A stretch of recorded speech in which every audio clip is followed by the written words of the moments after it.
Versus if you invest something in the Philippines na ang mura ng lupa, ang mura ng patayo ng bahay, and then you're not gonna make it as an apartment, but say for example, a resort or a B&B, ang tagal mo siyang pinroblema. Talaga 25 years mo siyang iisipin. What if mawala ng renter for 3 months, for 4 months? Paano na?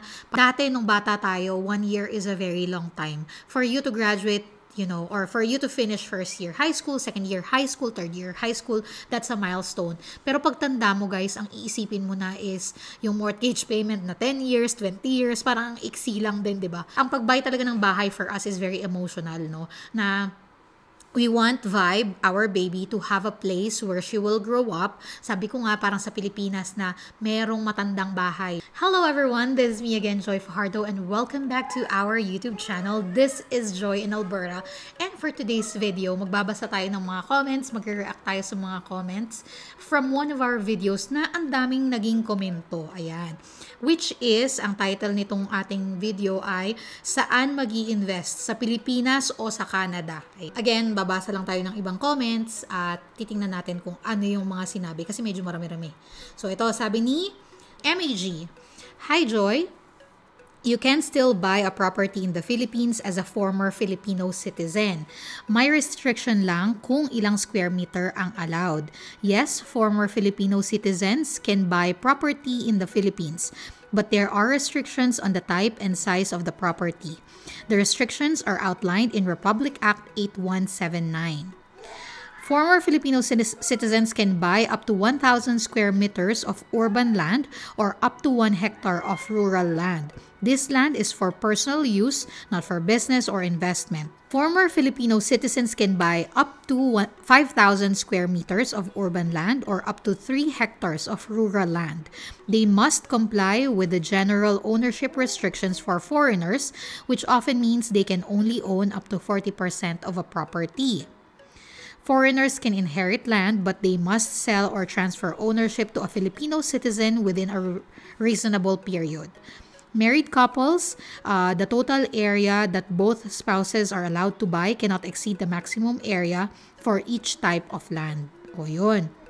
So, pwede naman daw palang bumili ng lupa. Kasi ito yung isa sa mga wino-worry namin kasi hindi pa nga kami dual citizen. So, kung bibili ba kami ng lupa, pwede ba? So, thank you so much, Miss MAG or Miss, I think, MAG. So, thank you so much, MAG, sa iyong comment. So, this is super helpful. Thank you. Sabi naman ni Cesar David 1231 or Cesar David 1231. Sabi niya, Joy, enjoy mo lang present moment. God bless your family. Thank you so much po. This means a lot kasi often, na-excite kami masyado of what the future can hold. That sometimes, we lost this sense of being in the moment. So, this is a very good reminder na let's live in the moment. Feeling daw ni Kiko, itong comment ni Cesar David ay dahil dun sa na nag-teary-teary ako ng very, very light dahil nga gusto ko magka second baby and it's for Vibe and it's not for us and blah blah blah. So dun yata siya nag-comment. Pero yun, sobrang salamat po talaga kasi yan, live in the moment lang tayo. Let's enjoy kasi bata pa naman si Vibe. Marami lang din kasi kami naririnig na you have to have the next baby soon kasi yung iba they prolong the gap between the first and the second baby and then they ended up not having that second baby at all. Kaya yung pressure is real pero at the same time sabi nga ni Kuya Cesar, let's enjoy the moment and just yun, talagang enjoy natin yung pagiging baby ng ating mga babies. Yan. So next one, sabi ni Jonathan Soriano 8. Sa Pilipinas, Joy, the goal to reach 500,000 peso per month in rental net income is okay. It's only a condo room that will be a problem versus an apartment. That's about 12,000 Canadian dollar every month. Too much for luxuries in Canada. Yun na nga yung sinabi niya. Sa Pilipinas daw, kasi 500,000 per month in rental net income, okay na daw yun. Imagine mo, 500,000 per month. Tingnan lang natin guys, kung magkano yung per day. Kung makaka 500,000 ka. Divided by, sabihin mo ng 30 days. If assuming every day, nasa around 16,000 yung rent nila. Yeah, I think this is doable naman. No? Kung talagang buong month ay fully book ka at ikaw ay nagpaparenta ng nagkakahalagang 15,000-16,000, you'll earn 500,000 pesos. And 500,000 pesos divided by 40, sabi niya ay 12,500 per month. Oh, hindi ka na magtatrabaho. Kung passive mo yan, tapos may work ka dito, yun.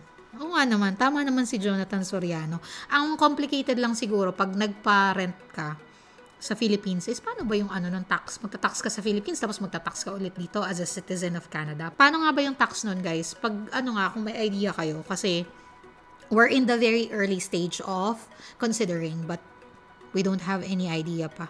Kami po talaga ay bagito sa ganitong field, no? Sabi ni Tikboy, ito si Kuya Tikboy, lagi itong nagko-comment sa mga vlogs natin. So, thank you so much, Sir Tikboy4467. Sabi niya, in Canada, they buy homes as investment. In Pinas, they buy homes as something to live in.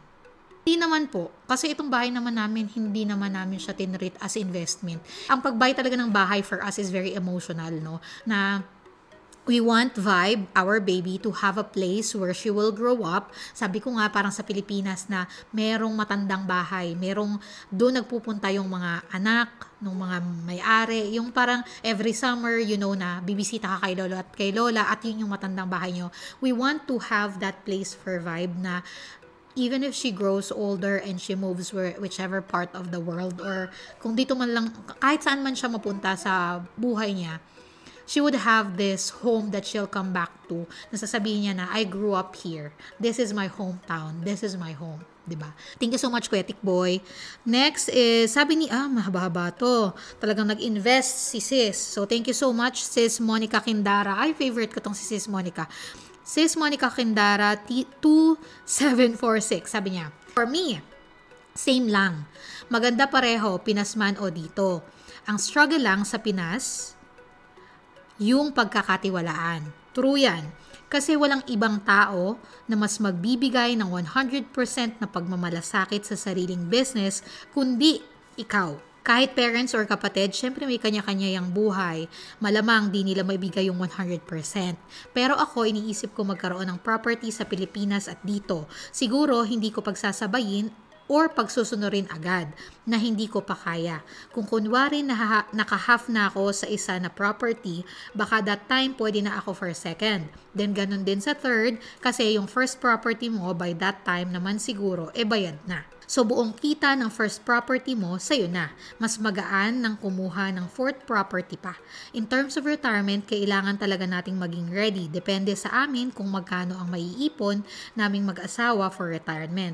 If hindi kasya sustain nun ang buhay namin dito, then baka awi ng Pilipinas, then balik dito. Ganun maging setup. Kasi kunwari, yung 6 to 7K mo pang 1 year na sa Pilipinas, yung ganyan dito ilang buwan lang aabutin.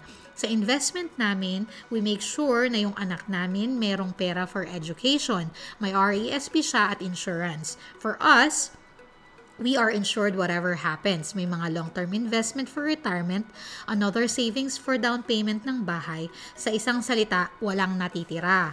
We look those investment as expenses. Para pagdating ng sahod, lilipat agad papunta sa mga investment na yon. Kaya mukha kaming naghihirap sa ngayon. Sana in the future, hindi na. Ayun.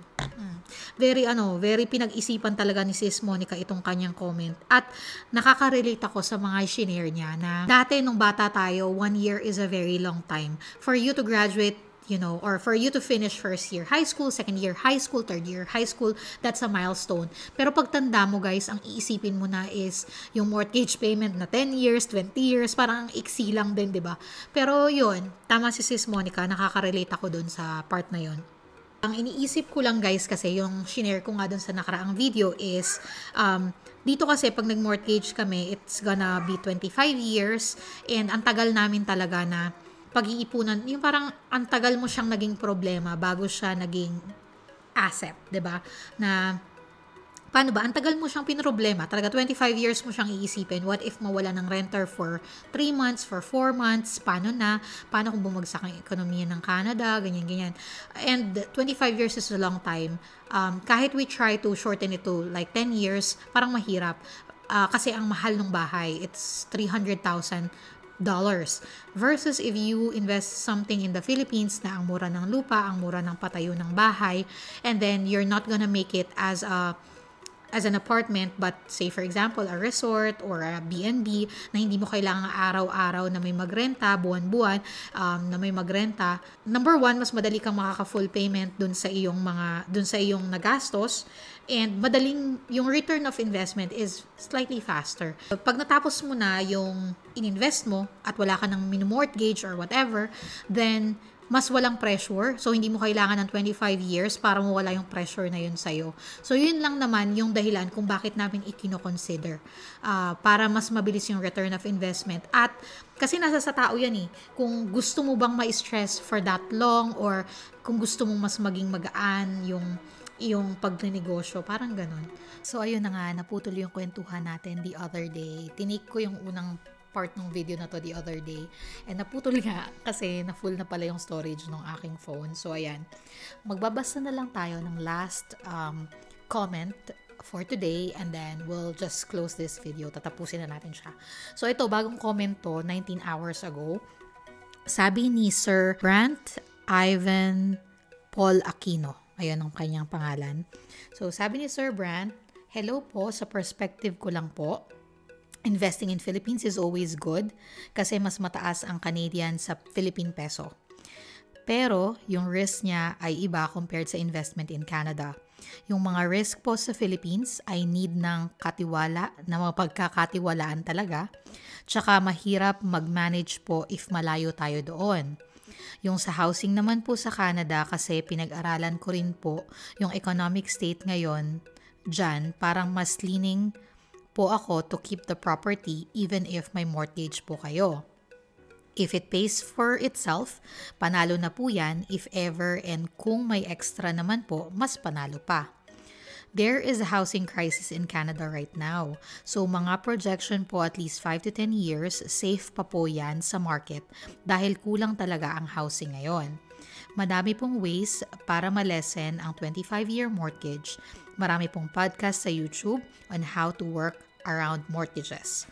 Yung tax naman po, although mababa ang tax sa Alberta, relatively compared sa rest ng provinces, marami din po resources in the web on how to cut the taxes. Sana po nakatulong sa inyo. Ayan, ang talino naman nung very intelligent ang comment ni Kuya Brant Ivan Paul Aquino. Ayan. Agree po ako. So, isa-isahin natin yung mga comments niya. So, number 1, if it pays for itself, panalo na yan. Kung may extra, mas panalo pa. I agree 100%. So, right now, hindi po kasi kami nag-i-inflow ng cash. So, talagang palabas. Medyo abonado ng very, very light dahil nga sa mga taxes at mga expenses. Katulad niya, nagpaayos po kami ng aming roof kasi you have to change it every so often. I think 10 to 20 years or 15 years, parang ganun. So, yung aming yung aming shingles sa PEI na aming property, talagang kapalit-palit na siya ever since we bought it. Na kapag discount kami dahil nga palitin na yung kanyang shingles. Pero recently lang namin siya napapalitan. So, expense siya. So, talagang medyo palabas yung pera. Pero talagang panalo in terms of, nababayaran niya kasi yung sarili niya eh. Yung lang fact na nababayaran niya yung self niya, pag nagbenta kami, nakuha namin yung equity. Diba? Yung equity, yun yung bongga. Sabi niya, there is a housing crisis in Canada right now. So, mga projection po, at least 5 to 10 years safe pa po yan sa market dahil kulang talaga ang housing ngayon. True naman po ito. Pero, I think mas applicable ito sa PEI compared dito sa Alberta. Sa feeling ko lang hindi ko rin masyadong sure. Bakit ko sinabing applicable yung housing crisis? Kasi dito po sa Alberta, grabe yung mga bagong house na tinatayo. Ito nga pong bahay namin, nasa gitna talaga kami ng construction site kasi left and right, yung buong stretch ng aming street ay ngayon pa lang po itinatayo. Yung katapat, tinatayo pa lang din. And then yung avenue, kasi dito street and avenue, tama ba? Parang ganon. Parang horizontal is called street yata. And then vertical is avenue. Basta, yung street na kinalilinyahan namin lahat ginagawa. Yung avenue hindi pa nagagawa. So, talagang lahat ay patayo ng bahay. Versus sa Prince Edward Island, hindi ganun kadami yung nakikita kong nagpapatayo. Pero kasi naman, relative to the population, hindi rin naman kasi ganun karami ang tao sa PEI. So, anyway, may housing crisis nga daw. So, safe. Recently, I have a workmate at talagang siya, very analytical siya sa mga ganito. So, naniniwala naman ako nung sinabi niya na medyo pa-downtrend na daw yung presyo ng bahay sa PEI kasi nga may pakonti-konti ng sumusulpot and at the same time, bumagal na yung immigration. So, ang taas ng demand ng bahay kasi sa PEI is yung migration.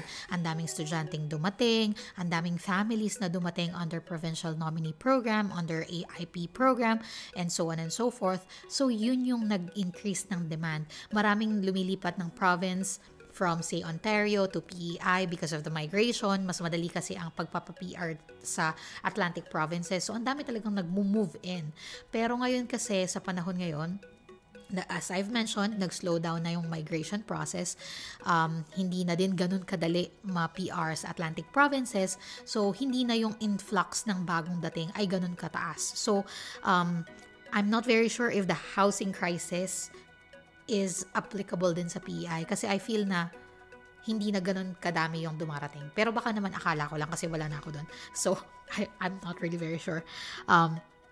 Third point niya is madami pong ways para malesen ang 25-year mortgage. Very true po ito. Actually, our only concern po naman dun sa pagbabawas ng 25-year mortgage is we would want to pay off this property, yung tinitira namin, yung primary home namin. Ito muna yung gusto namin talaga na ma-pay off rather than yung, kasi masyadong marami. We're spread thin, di ba? Ang dami naming gustong gawin, ang daming, parang nagmamadali kami ganun. Pero, yun nga, chill lang tayo. So, parang we prefer na i-fully pay itong aming primary home and then yung sa PEI, chill lang. So, steady lang siya. Ang nakaka-stress lang is yun nga, iisipin mo na, oo, nagbabayaran niya yung sarili niya, kaya niya siguro tumagal in the next 5-10 years pa. The problem is, yung sa isip namin behind the back of our minds na, what if mawalan bigla ng tenant? Paano yung, alam mo yun, yung stress ba na hindi ka kampante. Parang hindi ka secured. Yun yung, parang napaka-volatile. Yun yung hindi namin masyadong gusto na, hindi namin ma-predict kung ano talaga ang magaganap. So, yun yung dahilan kung bakit namin kino-consider na baka Philippines na lang kaysa dito sa Canada mag-invest. So, yun siya. Yung sa tax naman, although mababa ang tax sa Alberta, yun daw, meron pa rin namang resources sa web on how to cut the taxes. I'm not very sure about this one kasi I think for us to be able to cut down on tax is to incorporate. And I don't think it's worth incorporating if we only have one property. Siguro pag meron kaming mga 3 paupahan or 4, 5, ganyan, siguro it's worth kasi there are expenses na kalakip. Wow, ang lalim ng kalakip. It entails, yun siya. It entails expenses if you incorporate yon. Kung wari magawa ka ng Fajardo Realty or ano ba yung tawag nun? Fajardo Properties, di ba? For you to be able to incorporate, may mga lakip, yun nga, may kasama siyang kaakibat. Wow, palalim. May mga kasama siya ng mga expenses. Like, you have to get a lawyer, you have to get your accountant, you have to do this and do that. There's lots of expenses na I think it's not still worth going on that route if you only have one property. But I do agree that there are ways on how you can mitigate taxes. Not really mitigate, pero lessen taxes. Yun siya. So, yun lang. Thank you so much, Kuya Brent Ivan Paul Aquino. I love your name. You have 3 names. Kung sa'yo lahat yan, dami. Okay. So, thank you so much sa iyong napakaganda na shinare sa aming video at sa lahat po ng nagko-comments, nagla-like, nagsusubscribe sa aming YouTube channel na Joy in Alberta. Maraming salamat po sa inyong continuous support. Please continue to watch all the videos that we will be uploading, and syempre share nyo na rin to sa mga friends nyo para naman makapag-entertain at makapagpasaya rin tayo ng mas marami pang madlang people.